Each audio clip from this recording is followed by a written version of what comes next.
va être installé demain, Julie, cet écran, pour effectivement suivre, entre autres, ce discours de politique générale de Gabriel Attal et aussi pour suivre BFM TV et l'actualité autour de ces blocages. L'idée, c'est vraiment de bloquer 7 à 4 dans les deux sens jusqu'à jeudi soir minimum. Il faut du concret.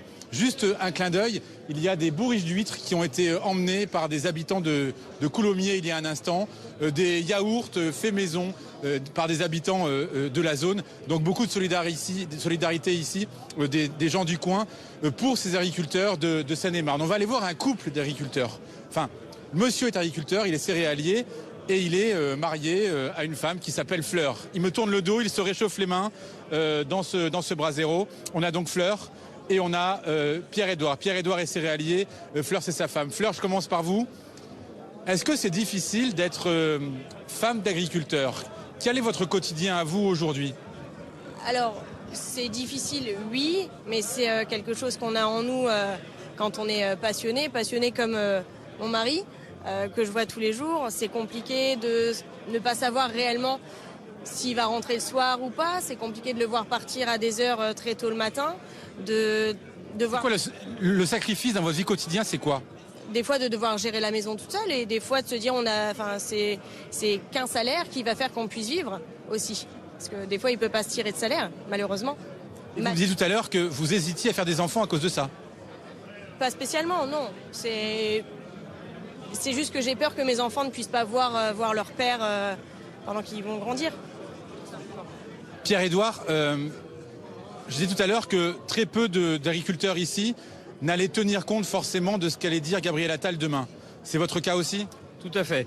Malheureusement, aujourd'hui, nos politiciens nous promettent beaucoup de choses, malgré une grande liste qu'on attend tous.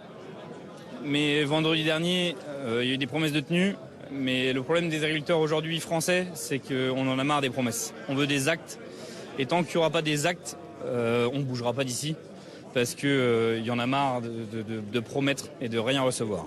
On est déterminé à rester parce que c'est un ensemble de choses qui font qu'on en a ras-le-bol, on est pris à la gorge, on est tenu, on ne sait pas où on va, que ce soit aujourd'hui, demain ou après-demain. Et comme ma compagne disait, avoir des enfants aujourd'hui, c'est compliqué dans le sens où demain, on ne sait pas où est-ce qu'on les amènera, malgré que ce soit une passion familiale de nos parents, de nos grands-parents. Une dernière question. Hier, on parlait de faire le siège de Paris. Je me fais l'avocat du diable. On est loin de Paris, on a 35 km et la circulation est plutôt correcte depuis cet après-midi. Pourquoi? Vous êtes prêt à aller plus loin quand même? Parce que c'est un peu décevant par rapport à l'annonce d'hier. On est prêt à aller plus loin. S'il faut aller sur Paris, on ira. S'il faut aller sur Paris, on ira. Et on ira revendiquer ce qu'on a envie d'avoir au final. Le blocage de Paris, c'est ce qui va arriver de toute façon. Parce qu'aujourd'hui, on est dans un mouvement où on bloque, mais malgré tout, les gens peuvent circuler difficilement. Nous, notre but, c'est pas de déranger les gens, loin de là.